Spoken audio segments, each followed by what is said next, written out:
Oi, gente, como vocês estão? Bora pra mais um react aqui do canal. Se você é novo por aqui, seja bem-vindo. Eu sou a Thay. Bom, o vídeo que eu trouxe pra vocês hoje, ele foi pedido, patrocinado pelo Daniel, que foi o vídeo do massacre de Suzano, do canal Psicologia Criminal. Cara, eu lembro desse caso, né, que passou muito na TV, né, que foi o que aconteceu num colégio, né. Eu não lembro exatamente se foi um tiroteio em si, mas foi dois jovens, né, se eu não me engano, dois adolescentes envolvidos no crime, ou era um só? Enfim, e teve... entrou na escola e fez aquele caos todo lá. Gente, possivelmente vocês vão ver a tela pela minha testa, porque, mano, tá muito calor. Eu até liguei o ventilador aqui, mas... meu Deus do céu, tá demais. Peço desculpas pelo incômodo do ventilador no microfone. Bom, bora então relembrar o caso de Suzano. E até mesmo o caso tem alguns detalhes que eu não sabia, né? Pra ver melhor. Gente, não é uma coisa que eu gosto muito, né? Ver casos criminais, paranormais, assim. Você sabe que eu tenho aí, ó. Um jovem. Eu sou fraca, gente. A polícia de São Paulo acredita que o massacre em Suzano tenha sido massacre, era planejado essa por um palavra que mineiro. tinha Uma fugido das linhas de da minha investigação é um fórum de videogames na Dois internet. antigos alunos da escola mataram 8 pessoas. Os alunos mortos tinham entre 15 e 16 anos. Logo depois, os agressores se mataram. A polícia ainda apura as motivações verdade. para o crime, mas já sabem que eles se inspiraram no massacre de Columbine, que aconteceu em 1999 nos Estados Unidos. Era para ser uma manhã como todas as outras. A data era 13 de março de 2019 e alguns dos alunos da Escola Estadual Professor Raul Brasil se preparavam para o intervalo pela última vez, enquanto um Onix branco estacionava na frente do colégio, trazendo consigo ódio e vingança. Infelizmente, o efeito Columbine voltaria a acertar o Brasil. E com muitas semelhanças ao famoso ataque de 1999, Guilherme Talci e Luiz Henrique seguiram os passos de seus mentores, levando tristeza e caos para diversas famílias, inclusive as próprias.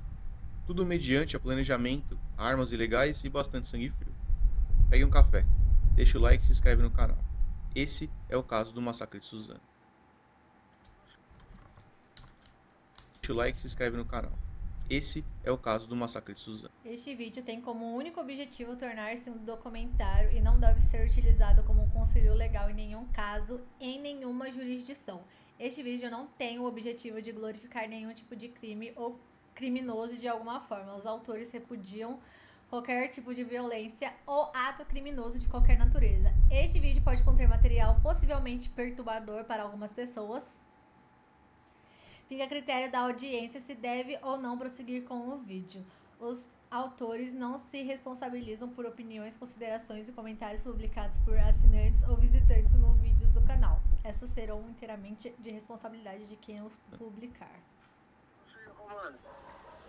Pô, a orientação das equipes aí, cautela no interior da escola, indivíduo de camiseta vermelha aí, policial civil, QSL.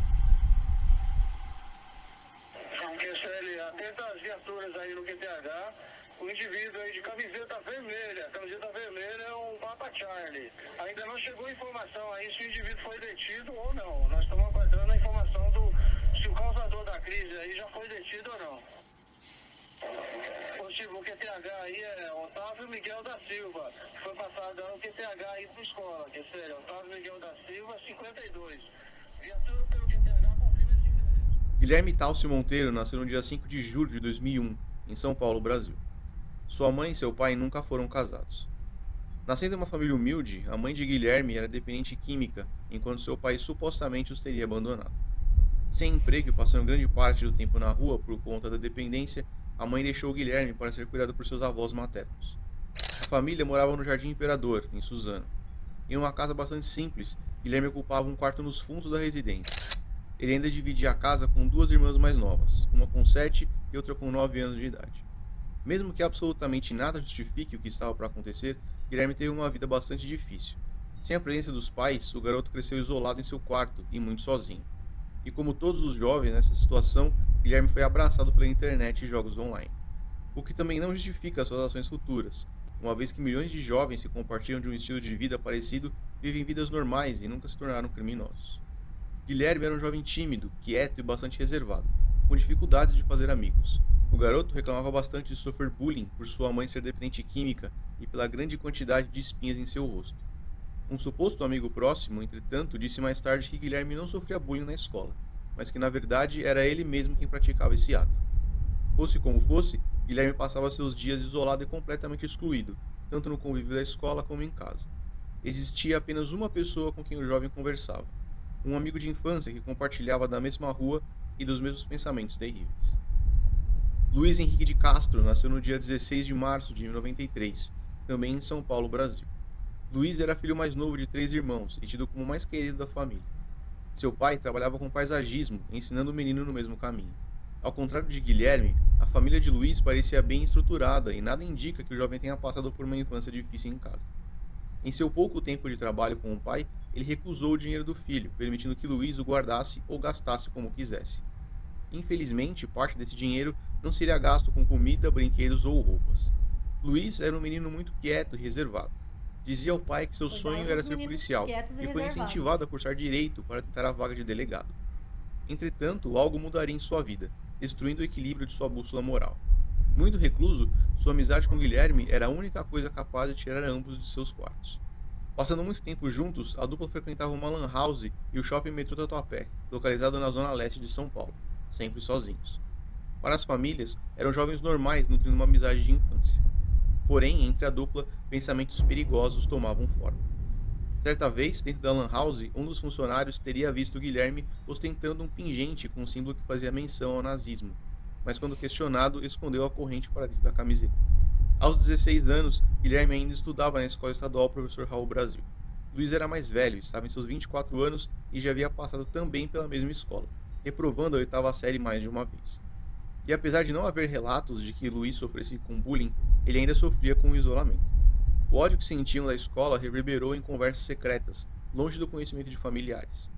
Além de isolados, nenhum dos dois nunca foi visto com uma garota, indicando que nunca tiveram uma namorada. Luiz nunca manteve um diário ou qualquer lugar onde armazenasse seus pensamentos. Sua família, inclusive, demonstrou-se bastante chocada sem reconhecer a ação que faria no futuro.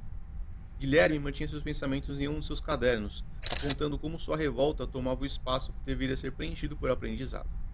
Desenhos de armas, máscaras macabras e passagens da Bíblia satânica disputavam espaço em suas folhas, bem como táticas de jogos de computador e pensamentos soltos. Essas linhas eram preenchidas ao som de piadas sobre suas espinhas, peso, traços femininos e até mesmo por conta da dependência química de sua mãe. Guilherme já não suportava mais o bullying e o isolamento em sua escola, abandonando de vez os estudos. Em seus últimos meses no colégio, alguns alunos ainda se lembram de ouvir Guilherme dizendo que mataria todo mundo após ser alvo de piadas mais uma vez. E, infelizmente, aquilo não era uma ameaça, era uma promessa. Alguns meses depois, Guilherme afundaria em depressão. Sua avó, por quem tinha muito carinho, faleceu, deixando o garoto sozinho com seu avô. A vida batia forte demais em Guilherme, e ele não suportaria por mais muito tempo. Por conta do bullying, o garoto teria largado a escola. Com tempo de sobra, Guilherme começou a desenhar seu plano de vingança contra aquela comunidade que o havia ostracizado. E ele não estava sozinho. Luiz também queria vingança contra aquele lugar que o havia ferido de alguma forma. A escola estadual Professor Raul Brasil. Aquilo não terminaria bem. Na internet, onde se sentiam mais à vontade, deixavam transparecer um pouco do que havia em seus pensamentos. Se comparados aos atiradores de Columbine, podemos ver um pouco de Eric Harris em Guilherme, mais agressivo e com ódio do mundo. Em suas publicações, deixou bastante claro esses pensamentos em fotos e principalmente em seu perfil do Twitter, onde usava o nick Deploys Insane, o que em tradução livre seria algo como implantar insanidade. Nesse perfil, ele expressa de forma clara seu descontentamento com o governo e com o sistema como um todo. Fala bastante sobre como adora o som da guerra e seus derivados, mas ao mesmo tempo nega que lutaria por seu país caso fosse necessário. Ele parece gostar do caos pelo caos, ao mesmo tempo que de forma condicional, tendo apenas em uma guerra particular. Alguns de seus posts ainda davam sinais de que seu plano de vingança estava tomando forma. E esse discurso de odiar a tudo e a todos soa bastante familiar. Por outro lado, vemos um pouco de Dylan Klebold em Luiz, bastante reservado e possivelmente em um estado de melancolia ou depressão. Até mesmo sua página em uma rede social, apesar de carregar imagens que indicavam o futuro, era trancada e visível apenas para pessoas selecionadas. E a essa altura, a dupla já havia encontrado conteúdo sobre o massacre de Columbine há muito tempo. Nenhum dos dois nunca foram diagnosticados oficialmente com nenhum transtorno mental, transtorno de personalidade ou depressão. Entretanto, podemos supor que ambos apresentassem traços de transtorno de personalidade antissocial. E todos esses pensamentos, angústias e mágoas navegavam entre os dois amigos, que deixavam transparecer apenas relances na internet. Havia uma teoria de que os jovens fossem ligados a grupos extremistas da Deep Web, porém, o promotor do caso descartou essa possibilidade após as investigações policiais. Guilherme e Luiz estavam sozinhos para o bem e para o mal. 1 ano se passou. Guilherme agora com 17 anos e Luiz com 25. O plano para a vingança dos dois contra a antiga escola estava pronto. A dupla ainda supostamente teria um terceiro amigo para participar do ataque, mas por algum motivo isso não aconteceu. E o dia do massacre se aproximava. Guilherme, fora da escola e com o tempo livre, fazia alguns bicos para ganhar dinheiro e tentar mostrar uma vida normal para todos ao seu redor. Luiz trabalhava com o pai e também tinha uma renda da qual dispunha integralmente. Esse dinheiro logo foi usado para preparar o ataque. O plano da dupla era terrível, brutal e cruel. Cada um dos dois teria direito a uma execução particular de vingança antes de se voltarem para a escola. Pela manhã, seguiriam para a casa do primeiro alvo, o de Luiz. A vítima seria um vizinho, um eletricista que teria tido algum desentendimento com Luiz. Depois do primeiro assassinato, a dupla seguiria para uma revendedora de veículos do tio de Guilherme. Essa segunda vítima teria sido escolhida por conta de supostas brigas antigas entre eles e por Guilherme ter sido demitido pelo próprio tio. Mais tarde, o filho desse segundo alvo teria dito que nunca houve nenhuma briga e que seu pai havia apenas dado uma oportunidade ao jovem. De qualquer forma, com os dois alvos abatidos, a dupla seguiria para a escola executando o massacre. Esse era o plano diabólico da dupla, e o dia estava chegando. Para a primeira parte do plano, Luiz alugou um carro, um Onix branco. Esse seria o veículo utilizado pelos atiradores para a movimentação no dia do ataque. O carro foi levado para um estacionamento, permanecendo lá do dia 21 de fevereiro até o dia 7 de março. Estava montado o esconderijo de Guilherme e Luiz. A dupla utilizaria o carro para conversas mais sérias sobre o plano e cada passo que fariam até o ataque.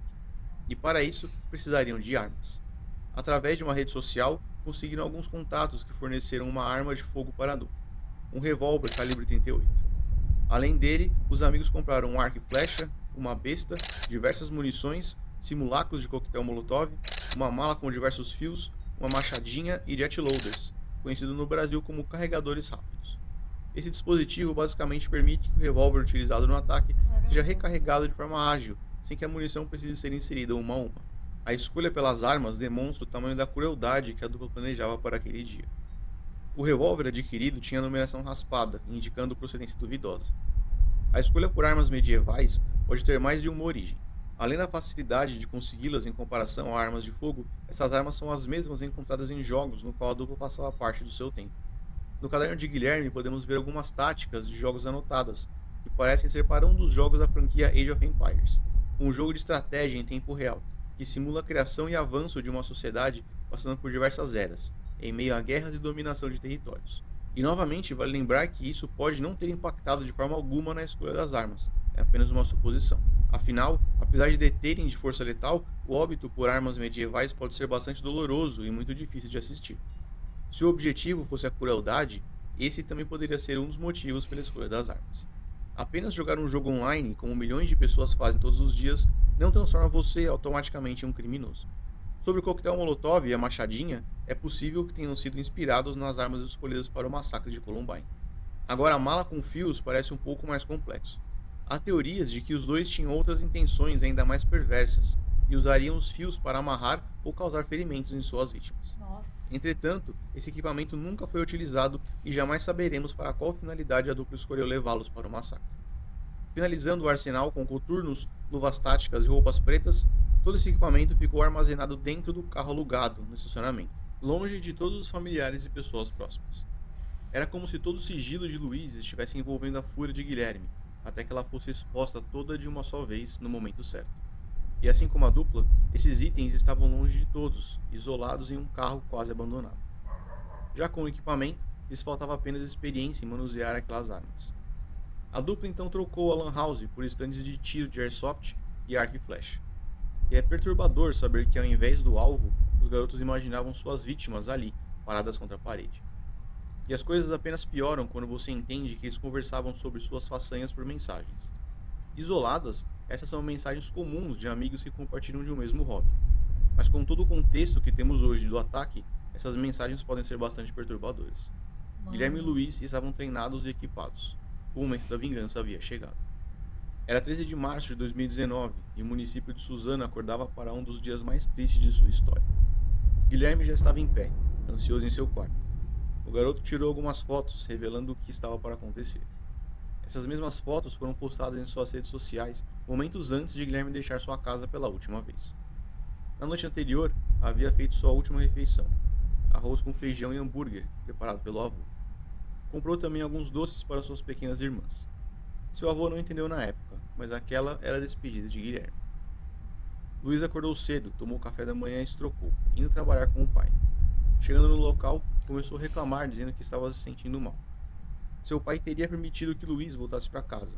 Entretanto, seu filho tinha outro lugar em mente: a casa de Guilherme. Um dos irmãos de Luiz ainda conseguiu contato com ele por celular, quando não apareceu em casa, mas logo em seguida seu aparelho foi desligado. Aquela seria a última vez que sua família teria notícias do rapaz. Guilherme e Luiz estavam prontos. O massacre de Suzano havia começado. A dupla seguiu para a casa do vizinho de Luiz, para que ele tivesse sua vingança. Seu nome foi chamado no portão, mas ninguém atendeu. Seu alvo estava dormindo e mais tarde disse que muito provavelmente foi salvo pela própria preguiça.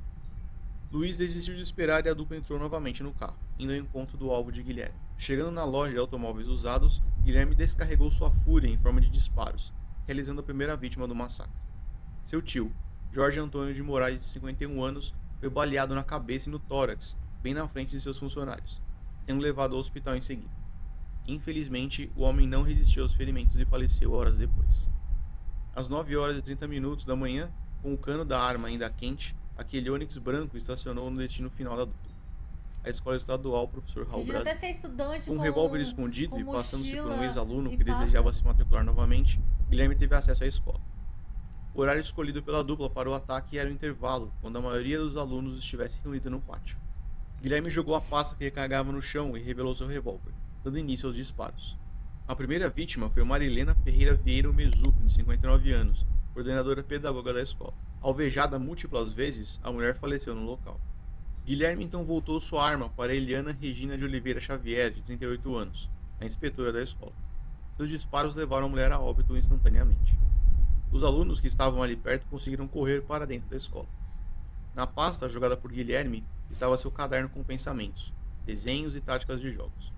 O atirador largou a mochila no chão e, vestido de preto, com sua máscara de caveira e boné para trás, seguiu para o interior da escola recarregando o revólver. O motivo pelo qual Luiz permaneceu no carro é desconhecido. É possível que um relance de realidade o tenha feito ponderar se prosseguiria com o massacre, mas era tarde demais. Os primeiros disparos e gritos já o alcançavam fora da escola. Luiz deixou o carro e correu, escolhendo continuar com o plano. Carregando o resto do arsenal, jogou a besta e o arco e flecha no chão, exatamente onde Guilherme deu início ao massacre. Com sua machadinha, desferiu diversos golpes nos corpos já sem vida caídos no chão. Talvez o plano fosse que Luiz utilizasse as armas medievais para acertar os alunos em fuga, mas ele acabou se atrapalhando e não foi capaz de estar pronto quando um grande grupo de estudantes correu em sua direção. Todos apavorados com Guilherme, que trazia sua vingança para o pátio da escola. Luiz entrou em luta corporal com a primeira aluna a chegar à porta, mas a jovem conseguiu se soltar e fugir. Quase sendo atropelado pelos alunos em fuga, Luiz passou a desferir golpes com sua machadinha, acertando alguns estudantes, até que com um golpe mais forte, o objeto ficou preso no ombro de um dos alunos, que foi capaz de correr para fora e pedir ajuda. Apesar do grave ferimento, ele sobreviveu. O primeiro grupo havia corrido, mas ainda restavam muitos alunos dentro da escola. Guilherme seguia seu plano, disparando de forma aleatória em alunos que estivessem em seu caminho. Com toda a correria, alguns ainda tiveram dificuldade em entender o que estava acontecendo. Ficaram parados, em choque, antes de serem puxados por um amigo para a multidão e corriam em desespero. Era difícil de aceitar, mas o massacre era real. Os disparos de Guilherme acertavam mais algumas vítimas em um dos corredores, enquanto gritos de pânico ecoavam por entre as paredes. Caio Oliveira, de 15 anos, Cleiton Antônio Ribeiro, de 17, Caio Lucas da Costa Limeira, de 15, e Samuel Melquia de Silva de Oliveira, de 16 anos, foram alvejados pelos disparos vingativos de Guilherme, levando todos os garotos a óbito. Desesperados, alguns alunos chegaram a pular o muro da escola na esperança de fugirem com vida. Entendendo que a fúria de Guilherme ainda queimava, os alunos que não fugiram conseguiram se trancar em salas de aula com professores e funcionários da escola.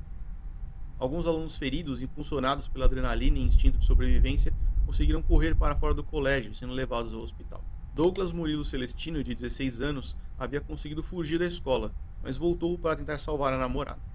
O garoto infelizmente encontrou com os atiradores em seu retorno à escola. Atingido pelos berros do revólver de Guilherme, Douglas ainda conseguiu fugir mais uma vez, sendo encaminhado ao hospital.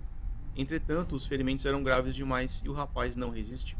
Guilherme e Luiz espalhavam terror e caos pelos corredores da escola que, para eles, havia sido palco de tanto sofrimento e humilhação. Aquela retaliação não era a melhor saída e jamais poderia ser justificada. Mas infelizmente foi o caminho escolhido pela dupla, e eles já estavam longe demais. Um dos alunos conseguiu contato com o próprio pai pelo celular, ainda de dentro da escola. O homem não esperou pela chegada da polícia e correu para dentro do colégio, desesperado para chegar ao filho. No pátio, ele deu de cara com os tranquilos e cruéis atiradores. Sem ser atingido pelos disparos, o homem conseguiu correr de volta para fora da escola. Foi quando, pedindo por ajuda, encontrou um policial à paisana que estava de folga, ainda se recuperando de um ferimento na perna por arma de fogo, vítima de um disparo acidental. O policial entrou na escola verbalizando com os atiradores de que estavam cercados, na esperança de terminar aquela loucura. Mecânicas, lojas e fábricas ao redor da escola agora abrigavam alunos desesperados que tremiam ainda sem entender o motivo de tudo aquilo. Suzano havia parado para assistir à vingança de Guilherme e Luiz, e o tempo da dupla estava acabando. Com todos os alunos trancados em salas de aula, os atiradores tentavam arrombar uma das portas para prosseguir com seu plano terrível. Se tivessem conseguido abrir aquela porta, mais de 50 alunos entre crianças e adolescentes estariam encurralados, totalmente rendidos aos cruéis assassinos. Por sorte, aquele policial à paisana fez contato com a dupla e disparou em sua direção sem acertar o agente. Acreditando que estavam realmente cercados e certos de que não seriam capazes de enfrentar a polícia, Guilherme e Luiz abandonaram aquela sala, correndo ainda mais para dentro da escola. A dupla já havia conseguido sua vingança e agora entravam na etapa final de seu plano. Mergulhados em adrenalina, ódio e desespero, trocaram suas últimas palavras antes que Guilherme disparasse na cabeça de seu comparsa Luiz, que faleceu instantaneamente. Voltando o revólver para a própria cabeça, o jovem fez seu último disparo, retirando a própria vida. O massacre de Suzano havia terminado. A polícia já havia sido acionada e, liderados por aquele mesmo pai que ainda mantinha o filho na linha, os primeiros agentes entravam na escola. E eu realmente me questiono se permitir que um civil sem treinamento e desequipado fosse a melhor opção para guiar os policiais que já assumiam postura de combate. Um indivíduo despreparado atrás do filho oferece muito mais resistência ao medo e autopreservação do que um agente sem nenhum envolvimento emocional direto a uma possível vítima, fora a empatia natural. E isso pode ser extremamente perigoso. Ser um policial não é fácil. Eles também têm família e medo de morrer. Entretanto, estão mais preparados para agir em situações perigosas e delicadas como essa. Que ainda que esse pai desse aos agentes as coordenadas dos atiradores, o homem deveria ter sido mantido em segurança do lado de fora da escola. Um policial também fica chocado ao encontrar um adolescente sangrando no chão de uma escola. Não é uma tarefa fácil, mas ele deveria estar mais preparado para lidar com essa imagem do que um civil desesperado atrás do próprio filho. A escola estava um verdadeiro caos. Nenhum filme de terror seria capaz de reproduzir de forma fiel aquele sentimento de ver alunos correndo por cima de seus amigos mortos no chão da escola. Por conta da mala com os fios deixada no chão, o esquadrão antibombas teve de ser acionado para garantir a segurança dos outros alunos e policiais. Com o perímetro controlado e a escola parcialmente evacuada, os policiais encontraram os corpos dos atiradores já sem vida. Ao todo, foram 8 vítimas fatais e 11 feridos. Somados a Luiz e Guilherme, foram 10 vidas perdidas naquele dia e mais de 20 famílias desesperadas e destruídas. Mais de 30 disparos foram efetuados pelos atiradores, além de golpes com armas brancas. Após investigações, o terceiro amigo da dupla, que supostamente participaria do ataque, foi levado à Fundação Casa, onde permanece até hoje. Por lei, o tempo máximo que alguém pode ficar na Fundação Casa é de até 3 anos, salvo raras exceções de casos como o de Champinha. Sendo assim, é possível que no ano de 2023, esse terceiro jovem seja libertado de volta à sociedade. Os responsáveis pelo abastecimento de munições e arma ilegal também foram identificados e presos pouco tempo depois. Guilherme Talce Monteiro morreu aos 17 anos, removendo a própria vida. Luiz Henrique de Castro morreu aos 25 anos por homicídio via disparo de arma de fogo na cabeça. Guiados pelo isolamento e possíveis transtornos de personalidade, a dupla deixou-se levar pelo ódio e sentimento de vingança. O que eles fizeram foi terrível, cruel e injustificável. A dupla queria ser lembrada como heróis por terem se vingado contra o bullying. E isso não poderia estar mais distante da realidade.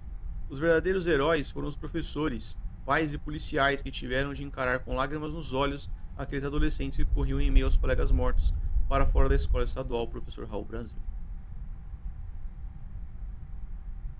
E esse foi o caso do massacre de Suzano. Não esqueça de deixar o like e se inscrever no canal.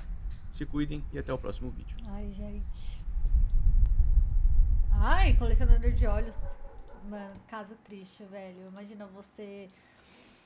Os pais das crianças, tipo assim, tranquilo porque o filho tava na escola e depois recebe a notícia desse massacre, sabe? O desespero dos pais, assim.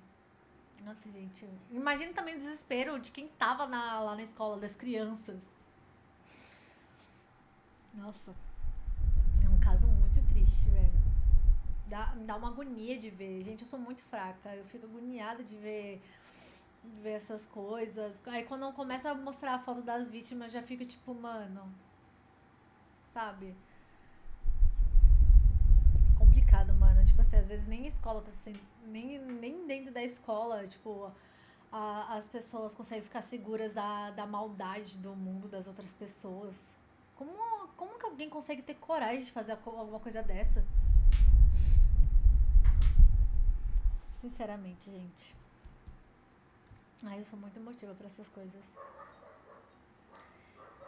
Enfim. Bom, não é coisas que assim que eu gosto de assistir, de ver, gente, de verdade. Mas às vezes são coisas que, tipo assim, a gente precisa, sabe? Tipo, ver a realidade do nosso país, do nosso mundo, né?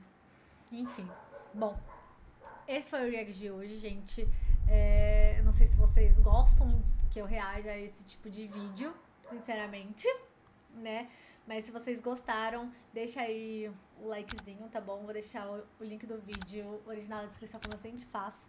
Também vou deixar link nas minhas outras redes sociais pra vocês me seguirem e me acompanharem lá, caso vocês queiram apoiar o canal ou apoiar um instituto que eu também venho apoiando, que é o Instituto SOS Quatro Patas, tá? O link para as doações estão na descrição também. E é isso, gente. Eu vou ficando por aqui. Então, um beijo pra vocês e até a próxima.